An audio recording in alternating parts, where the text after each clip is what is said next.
Right, so as I was saying, hi, I'm Liv and welcome back to the Book Nook. So today has already been a filming nightmare. I am bad at it today. Hey guys, so I set up filming for today and I was like, something looks different. Is it the light? Is it the fact that I've got my hair tied up? What's going on here? No, it's the glasses on my face. Well done. So I'm adjusting. I'm trying to get used to it. I'm not being as coherent as normal, which is saying something, let's be real here. And then I get a message saying memory card full. So I pop round the other side of the camera, delete some old stuff.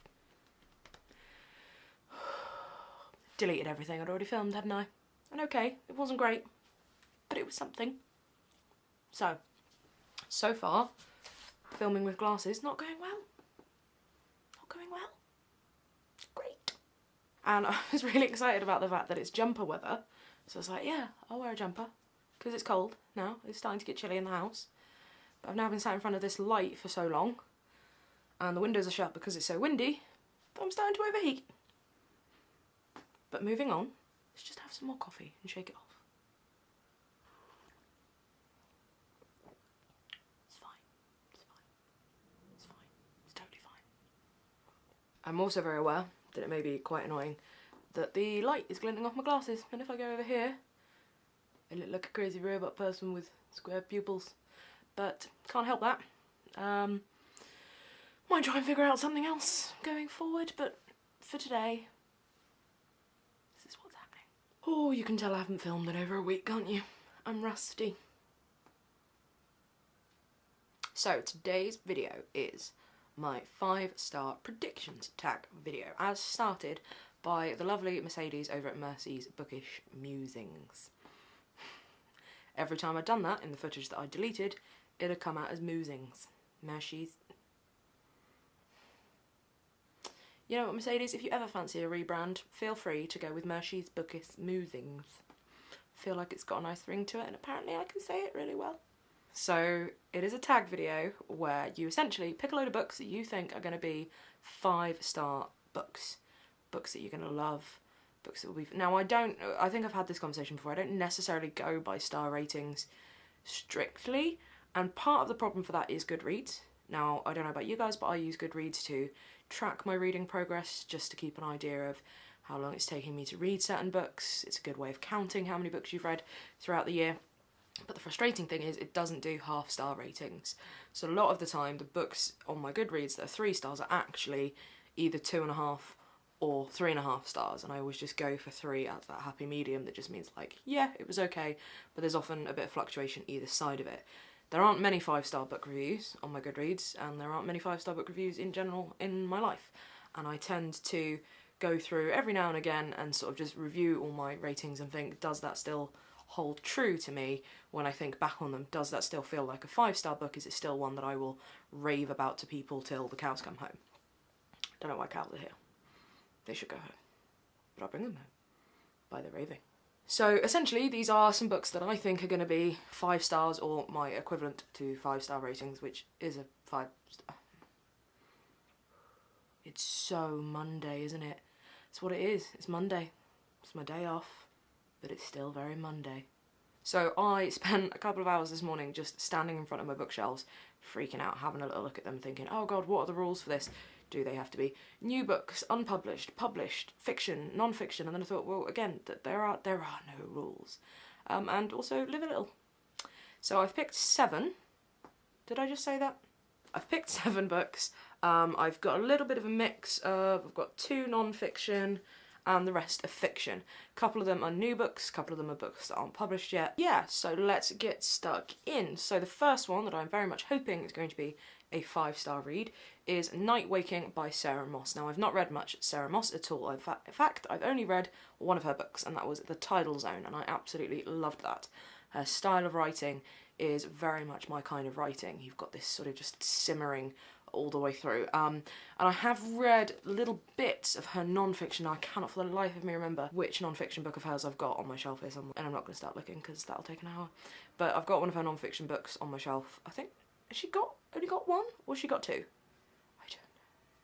But I've read bits of it and I've enjoyed what I've read so far of that. Now obviously this is a novel. Now I get confused because there is a loosely linked series and I believe this is the one that is the first of those three. I think Cold Earth is the one that is not linked, and then you've got Night Waking, and then I think it's Signs for Lost Children and something else. Well, I don't know because this was the first one and there's no other books in the front. So yeah, Night Waking is about a woman called Anna Bennett. Anna Bennett. Anna Bennett. Anna Bennett. Have a banana. Okay. It's about a woman called Annabelle. No, Anna Bennett. Oh my god.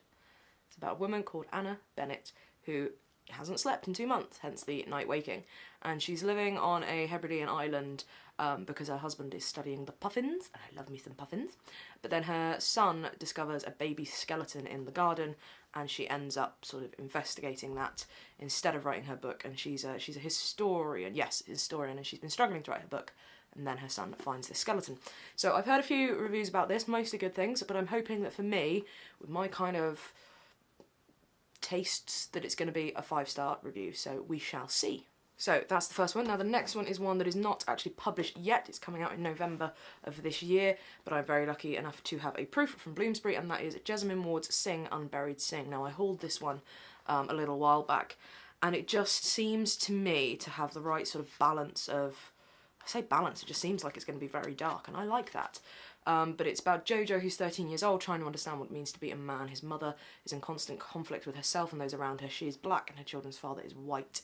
And then the children's father is released from prison. She packs her kids and a friend into the car and drives north to the heart of Mississippi and to the state penitentiary. And there's a ghost of a dead inmate who also sort of teaches Jojo something about fathers. So it's about fathers, sons, legacies, violence and love. And it just looks like my kind of thing. There's a little excerpt on the back and the style of writing. I watched the road roll out before me like a big black ribbon, and I think about Michael's last letter before he told me he was coming home. This ain't no place for no man, black or white. Don't make no difference. This is a place for the dead. So it just seems like it's going to be very much my cup of tea. So that's my second hoping for a 5-star review of that one. Now another one that I couldn't not add to this list, I only hauled it recently in my second-hand mega haul, and that is LMNOP by Mark Dunn. And it just looks absolutely bonkers enough that I'm going to love it. It's about a town where they worship the author of the sentence, the quick brown fox jumps over the lazy dog, and they have a monument with it on, and then the Z falls off, and then all the letters fall off. So the town decides, well, okay, you can't use, if a letter falls off, you can't use it, because there must be a reason that it's fallen off. So it looks like it's about sort of deities, and about language, and communication, and it just sounds utterly fabulous. I was going to say of all of them, I'm probably most confident this will be a 5-star review, but there's one more that I'm probably more confident of. But I'd say this one would be tied for first place in terms of my confidence of a 5-star review. So LMNOP by Mark Dunn. Let's see, shall we? Next up is a book by an author that I have already read. Now, I have read her second novel, and this is her debut, and that is 70% Acrylic, 30% Wool by Viola de Grado. And her second novel that I read was called Hollow Heart. This is the amazing thing about wearing glasses, is I can actually see that from here if I tilt my head. Aren't glasses amazing?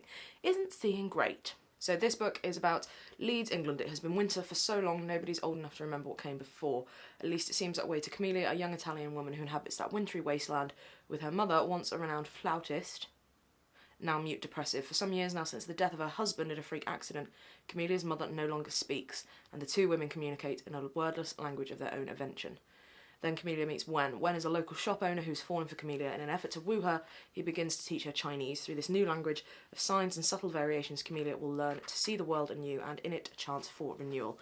So again, another one about sort of communication, silence, how we communicate with the people we love. And I absolutely loved Hollow Heart. It was quite dark in places, very dark, but the writing was just absolutely transported me, and it was beautiful and lyrical and very moving. So I'm very, very excited to see what her debut was like. So this one, I think, as I say, will be my kind of thing enough that it could well be a 5-star. Oh no. Ooh, dropping books, not good, not good. Now the next one on my 5-star prediction list is a book that I've been meaning to get round to for quite some time, and I want to get a wiggle on with it now, so I think it's probably going to be my next read, and that is Kevin Barry's Beetlebone. Now the reason I want to get a wiggle on with this is because the 2017 Goldsmith, is it going to be the 2017? I get confused with the years. It is going to be the 2017, yeah. The the Goldsmith Prize for 2017 shortlist is going to be announced. Is it the shortlist or the long list? Oh my, okay. Some kind of list from the Goldsmith Prize for this year is going to be announced on the 29th of September, just before I go away to Porto, so I'm going to have to get all of them and read them on holiday. That'll be nice.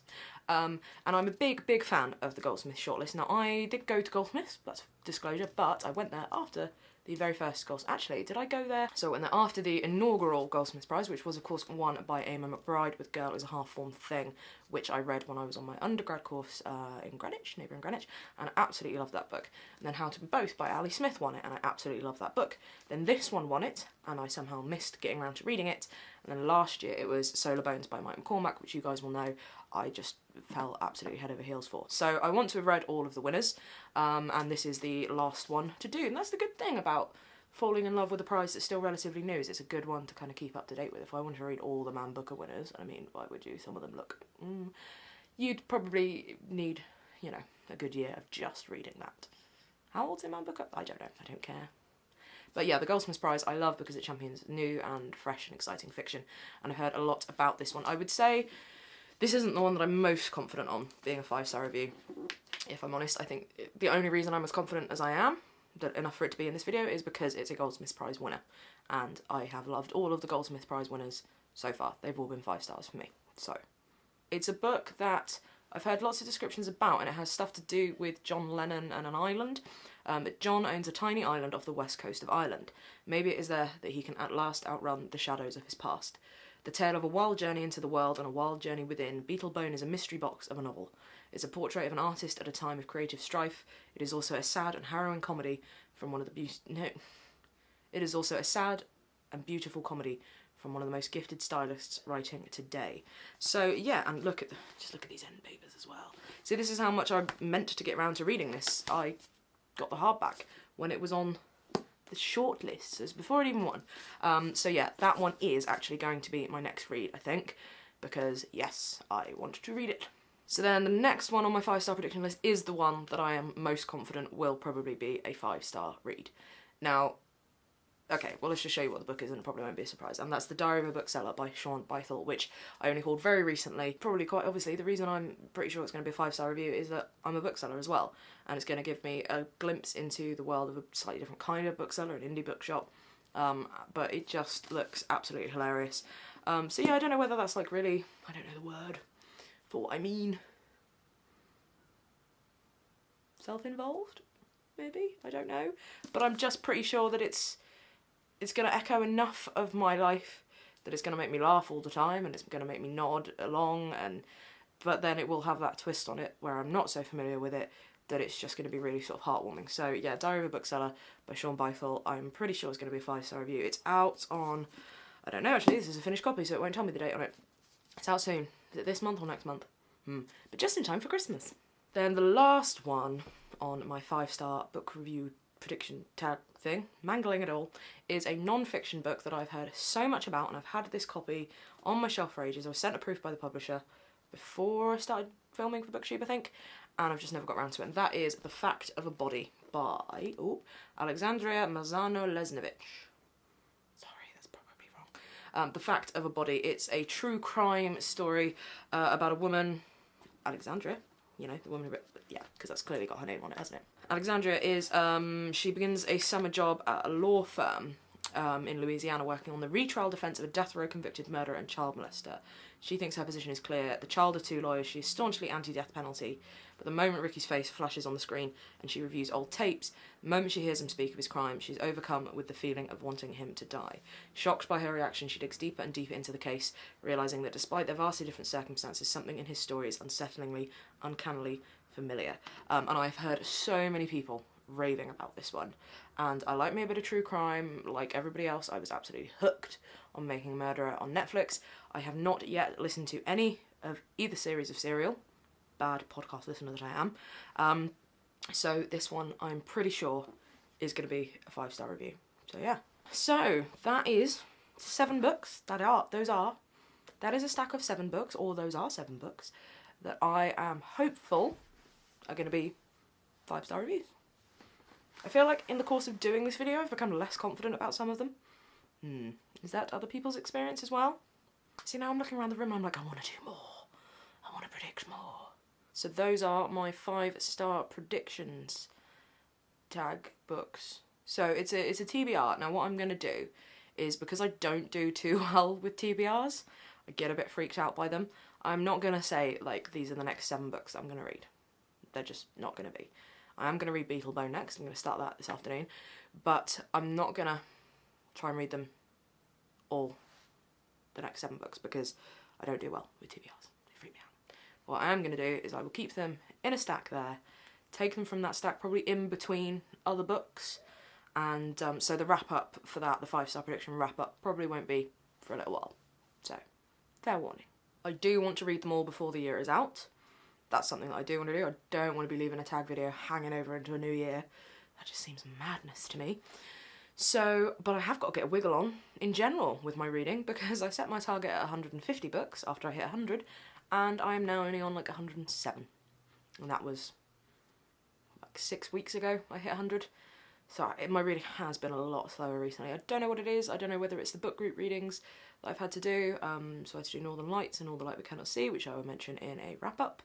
But yeah, just don't seem to have been reading quite as quickly or quite as much. I just don't seem to be able to concentrate at the moment, which is quite frustrating. But I go through those stages, but normally, like most people seem to do, it seems to be around about sort of like mid-year rather than now. But I think at the moment, I'm just getting so overwhelmed by how many books I want to read that it's just a bit tricky picking them. So I end up prevaricating for bloody ages trying to pick one. And then for the first couple of chapters, I'm not necessarily as, invested in it, because I'm thinking about the other books that I could have been reading. So it's just an adjustment thing that I need to go through at the moment, I think. Just feeling a bit sort of restless, and, you know, I've got a holiday coming up, and I shrugged and poured coffee all over my hand. So yeah, I'm already planning on doing, speaking of Porto, and speaking of my holiday, I'm probably going to do a holiday TBR, which is probably the only TBR I'm really going to do, other than this sort of loosely planned predictions tag TBR, because I will have to take some books with me, and that's going to have to see me through. Having said that, my sister has been tasked with sourcing some Australian books for me, which she will be bringing over, and we are going to go to, is it Librario, the big ass, amazing, gorgeous looking bookshop in Porto. And I don't know how many English books they sell in there, if it's all Portuguese, but I imagine it's enough of a tourist attraction now that they will sell some English books, so I'll probably end up getting something in there as well. There are airports. Anything could happen. But I am going to do a holiday TBR video, and I will do a little bit of a vlog probably while I'm away, maybe. The vlogging thing, rather than this, is a little bit daunting for me still. I'm fine talking to a camera when it's just me, but like I've said with, which I think I might have edited it out before, so I haven't said it, but I don't do so well filming things with other people around. So that's another kind of hurdle to get over one day. But yeah, might do a little bit of vlogging on holiday, we'll see. But yeah, that's all a side note. I haven't done a video in over a week, so this is my therapy session now. I've got to get my money's worth. With regards to the 5-star prediction TBR, are any of these books ones that you've read, any that you are interested in, any that you've been planning to read? Are they 5-star predictions for you? Have you done a 5-star predictions tag video? Even if you're not on BookTube, have you got some 5-star predictions in a little TBR pile that you're thinking of doing? I would love to hear of them, please. Thank you. So yeah, thank you very much to Mercedes for starting this tag. It was a really interesting tag to have an explore of my bookshelves for. A daunting tag, a scary tag, and oh my god, I have so many books and so many of them are potential 5 stars kind of tag. But quite interesting to think about. And as I say, through the course of filming this, some of those books I'm like, will they be? No. I think in your first lot, Mercedes, you got 1 out of 5 was a 5-star, right?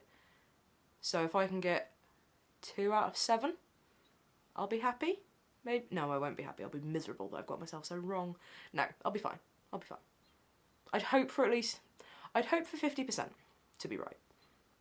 Because if not, that's 7 books I'm going to read this year. They're going to be, well, no, even if they're not 5 stars, they'll be 4 stars. They'll be fine. So yeah, tell me about any 5-star predictions you've got, any books that you're planning on reading that you think will be 5 stars. That's how this thing works. So, thank you very much for watching. Thank you again to Mercedes for starting this tag. Hope you guys have enjoyed it or found it interesting, or at least not turned off halfway through. That would be nice. Talk to me about any of these books, any on your lists and what have you. Have a little chat in the comments below. It's been lovely talking to so many of you more recently, so yeah, carry on with that please, thank you. And I will see you in my next video, whatever that will be. Happy reading, and you'll see me next time. Bye. For once, I have not turned off the camera and started walking off before I remember to do a thumbnail. That's growth, that is.